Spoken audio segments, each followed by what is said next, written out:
With the release of Immortal Empires for Warhammer 3, we have seen a number of changes to the game.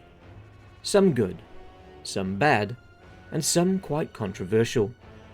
Alethanar's new starting position would certainly fall into that last category, as perhaps would be the change to the Dark Elves' slaves mechanic.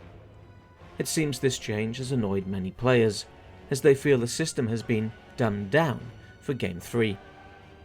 While not the most experienced Dark Elf player, I always felt that the slave system in Warhammer 2 was poorly implemented and stood out from the rest of the game's mechanics like a sore thumb.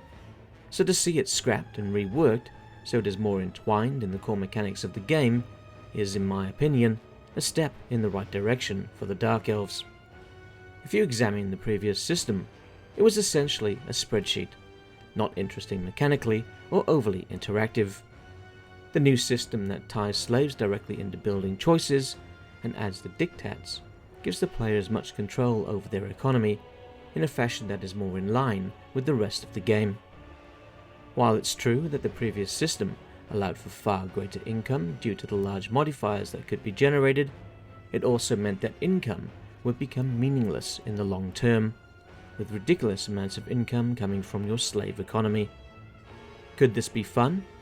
Sure, having money to burn can be fun for a while, but eventually as money becomes meaningless and recruiting new armies becomes easier, the campaign begins to snowball to a point where there is little to no challenge, which for many would mean little to no fun. Now some believe that the change was made to intentionally remove these high modifiers, removing the exploits that were present and killing the fun to be had. Perhaps. But I think Creative Assembly saw an opportunity to bring the Dark Elf style of economy more in line with the rest of the game, where systems are tied into buildings more closely. Previously, the player was incentivized to hero stack to get their modifiers as high as possible in cities with a lot of slaves. Now, while a player can still stack masters in a province for their 10% bonus to slave income, the base modifiers never get as high, so the incentive is not as powerful.